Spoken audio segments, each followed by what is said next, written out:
welcome to another video. As you might see, I've changed the name of my channel back to what it was before, because Bethany's Corner was just kind of cringing me out, and Silly Little Book Tea so far has been the name I've liked the most. I had Bethany's Tea Party, I had Secret Garden Books. I'm still not happy with it, but I don't think I'm going to be 100% happy with any name. I don't know.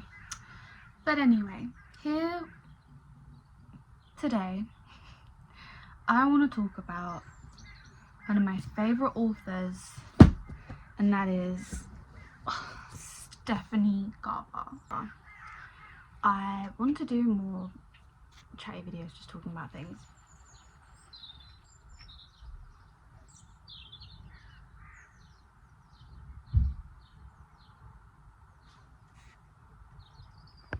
And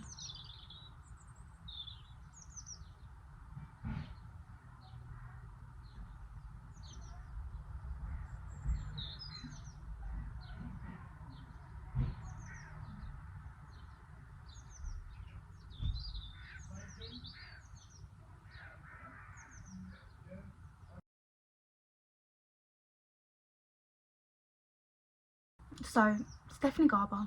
I read Caraval in 2017.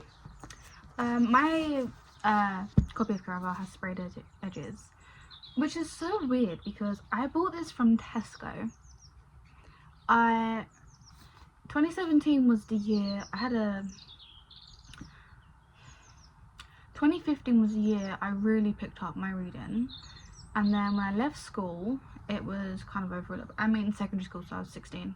The year 16 kind of went down a little bit because I was really into photography and all I did was take photos and edit. And then I was in Tesco and I saw this, and it was on, like, it was the only one there, and I had just read The Night Circus and I was really looking for a book with that kind of vibe. Caraval was in a circus, but it has circus vibes. To be fair, The Night Circus isn't really a circus, but it's the vibes. The Night Circus by Erin Morgenstern I'm talking about. So I was in love with The Night Circus, so then I was like, I want something else, and I kept looking up books on Google. This was before I was like, I don't know, I hadn't really found a place on YouTube or Instagram. TikTok wasn't around yet. So I would just type into Google search like books like this, and Caraval never came up. There's all these other books, mostly the books that inspired Erin Morgenstern for The Night Circus. And I saw Caraval and I was like, it was mainly this cover that really stuck out to me, and then I got it and oh my god, I love this more than The Night Circus. This book, it was probably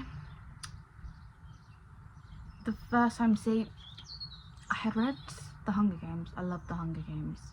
I'd read a lot of John Green, like I'd read a lot of like the classic kind of like teen and preteen books that really like elicit a lot of emotion out of you at that age. I don't know if I had just turned 17. I think I had just turned 17 when I read this, and Julian is my favourite book boyfriend, honestly, at this point, because I mean, there is Aaron Warner, it's tricky, but Julian, I fell in love with him. I wanted to be Scarlet. I wanted to go to Caraval. The way Stephanie Garber wrote, like literally this book changed my life in a lot of ways. This is like, you know, there are books and then there are bookish books. The kind of books, like, I find it strange how I don't see Caraval on BookTok a lot. The Once Upon a Broken Heart series seems to have gained a lot more attention, but I think it's because the Once Upon a Broken Heart series come out while TikTok was about. They kind of Once Upon a Broken Heart, I think that come out 2021. I think that might be why, 'cause honestly I think Caraval was better. I know there was the little thing of like, the first book is completely different to the other two books, but I don't mind. It kind of gives the vibe that Stephanie Garber had this hover idea to take the story after she'd already finished Caraval and it had been published.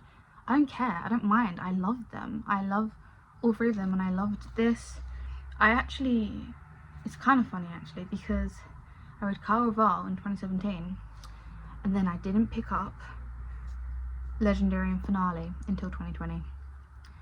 And that's why they're so different. Like Caraval is like matte and has sprayed edges from Tesco's, but then my copies of Finale, they're really floppy and they're shinier, because I got them both from Waterstones, and honestly they're just far better quality. They got that flop, which I love the floppiness, whereas this is more solid.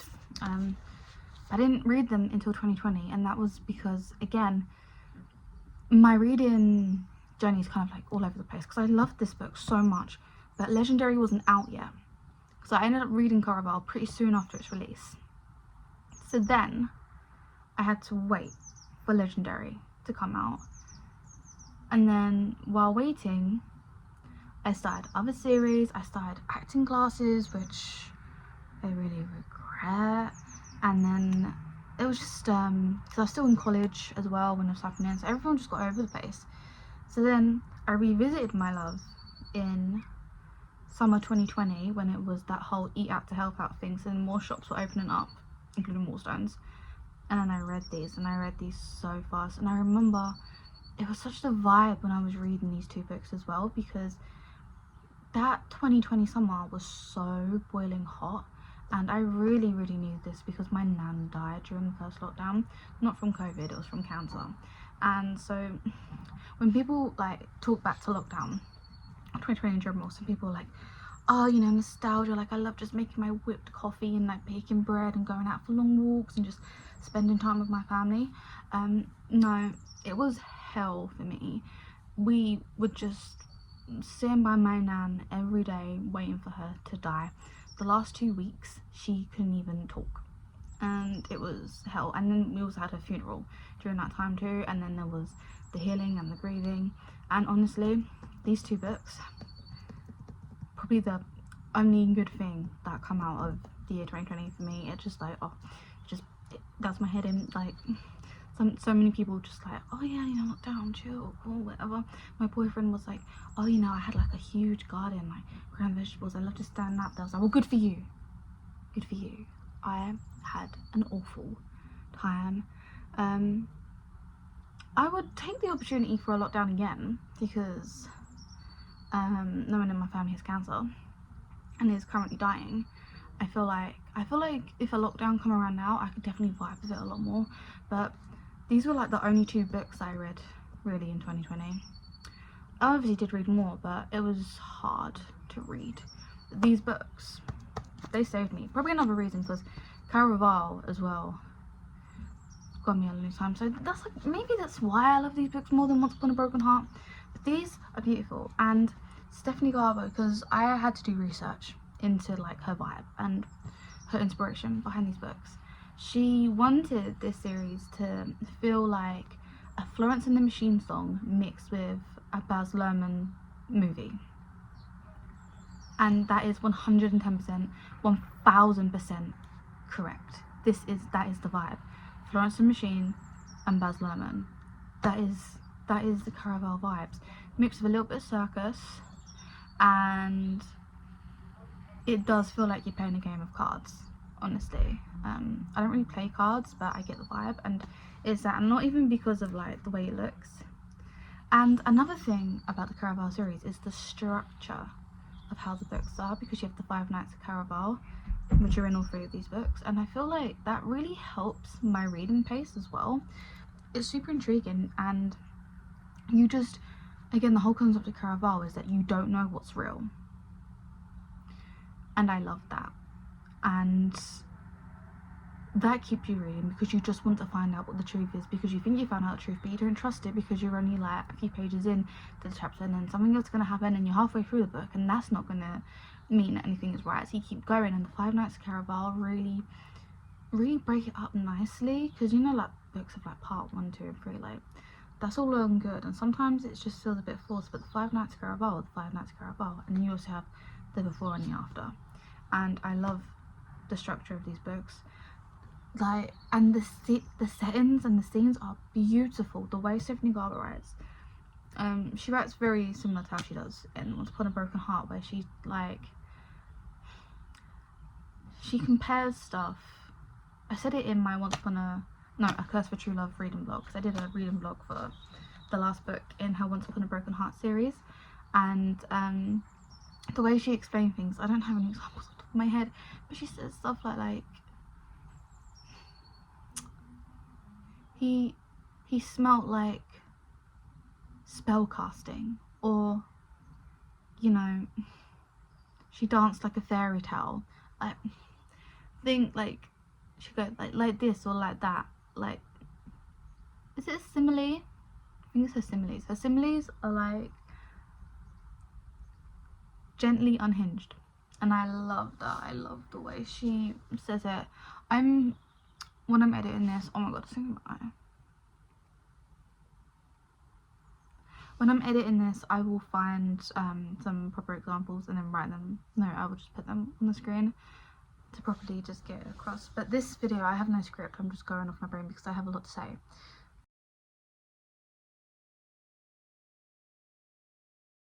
Sorry, my phone like stopped recording again, and then I got called for breakfast, and then I went and had breakfast. Salmon and eggs on toast, and avocado, and some eyes. Anyway, I also realised that my camera has a cinematic function, and I think I'm kind of annoyed. The thing is, I've already spoke for like 15 minutes, so I don't want to get rid of it, but this is much better. I'm going to do this from now on. It probably takes up more memory, so I'm going to be quicker. What was I saying? Stephanie Garber, the way she describes clothing is beautiful. I want one of her dresses. I want her to design stuff at affordable prices and then sell it so that I can buy it, because the outfits she wears, she's like, when it comes to like aesthetics and vibes and then dialogue and description and then just plot, sometimes authors can only do like some, especially when it's like plot or vibes. Stephanie Garber gives like 1000% effort into both, and the plot and the vibes are always just together, and they're always so good, because both these trilogies that she's done so far, immaculate vibes and amazing fast-paced plot that always keeps you second guessing. It's why she's so amazing. I think she was, I don't know if she still is, I think she might just only be an author now, because I think she was also a teacher, I think an English teacher, and then she started writing Caraval, and then one of them. But she's just like, she gets everything right, because I love her in Morgenstern, but she's very much vibes only, there's no plot. And then there's books like what's a book that's more plot, no vibes?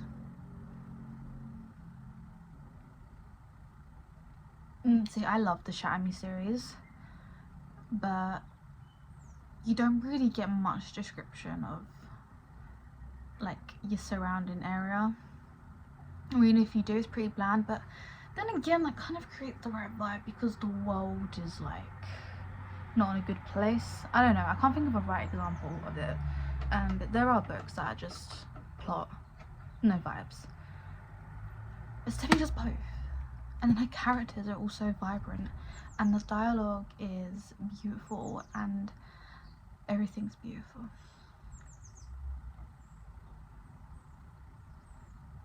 And yeah, I have spoken a lot about Caraval now, so I'm just going to put these down. I probably should have only held up Caraval while I was happening, because this was like really heavy.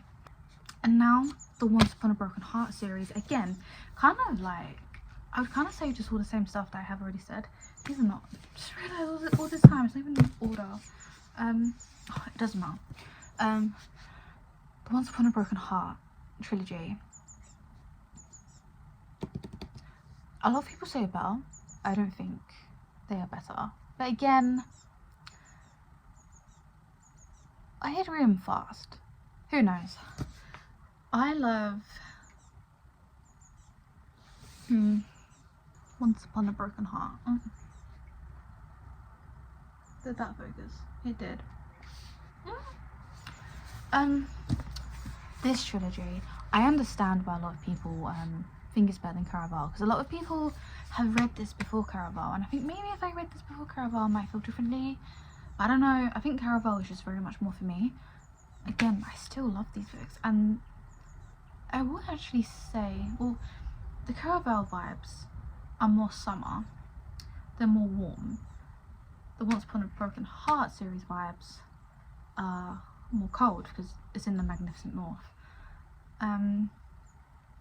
I think there's a lot more description on the scenery and what characters are wearing, because we're in such a... I feel like in the Caraval series, Stephanie was like kind of finding her ground on what the world looked like, and then Magnificent North I feel had a lot more planning going into its layout, whatever you would say. It had more planning, is the vibe I'm getting, and it is beautiful. It is crafted to perfection. I don't know what her inspiration could be, because this is give Florence and the Machine and Baz Luhrmann, if they had cousins, I would say. This is very, again, Once Upon, It's, and then A Curse, Never After, you know. This is more fairy tale. As Caraval was very mystery, carnival, kind of put on a big show. Caraval was put on a show. This is getting lost in a fairy tale. This is also perfect, I will say. I love Caraval more, but this is also so perfect. I don't really have a structure to this video, I will say. I am just rambling about how much I love this. I don't even know if anything I've said is making any sense, but these... Let me show you. Let's see. Perfect. Absolutely perfect. I don't really know what to say anymore. I think because I like had like a 40-minute gap in between my talking on this second half, I'm kind of losing myself. I think I've repeated myself a lot. I can't get over this woman. I can't wait for her to write more. I don't know what to expect. I'm pretty sure our character, because she obviously I feel like enough people by now have known this, because I didn't want to give any spoilers in this, which is why it's just been like pretty rambly. The character from this trilogy is like a main character in this trilogy, and now I'm assuming she might take a character from this trilogy and give them their own trilogy and expand her world more. I'm hoping. But I think vibes, plot, and characters, she takes care of them so well. That's all I can say. Vibes, plot, and characters. Yeah, she just gets it. She's the vibe, plot, and characters. I wrote an essay about vibes, plot, and characters, like what's most important and whatever, and I want to do a video on that as well. But I will say Stephanie Garber is definitely an example of someone who can do all three, and that's why I just love everything she writes. I couldn't even think of something to be like, but I would prefer if she did this, because I don't. I love everything. I'm really tired now. I'm really sleepy after talking for so long. I don't really know what the purpose of this video was, except to just express love. I love these books so much. I would love to reread these for the first time again, although it has been long enough. Oh my god. 7 years. I read Caraval, the first book, 7 years ago. Actually, it was in the winter. So almost 7 years ago, about 6.5 years ago at this moment. I'm aging. Thank you for watching. If you haven't read anything by Stephanie Garber, go do it. I really would, because people were like, the Once Upon a Broken Heart, like, oh, should I read Caraval first? I think you just should, just because it's like, it's amazing and it's how she released them, and I think you should just go for it. And it will only, it will give a minor spoiler to the end of finale, which shouldn't be in the middle. Oh well. Because there is kind of a spoiler, and actually no, because it will kind of spoil the end of Caraval, because you won't be expecting that character that's mentioned in Once Upon a Broken Heart, because it will spoil whether or not like they lived. So actually, yeah, it will spoil Caraval, unless you never want to read Caraval if you don't like the sound of it. But you should read Caraval first, because it spoils more than you realise. I see people say it doesn't matter, it actually does. Okay, in my opinion, it does. And yeah. These books, I want to create the vibe in my life, the vibe of Stephanie Garber. I love them. I have just like, I suddenly feel drained. I need to end this video.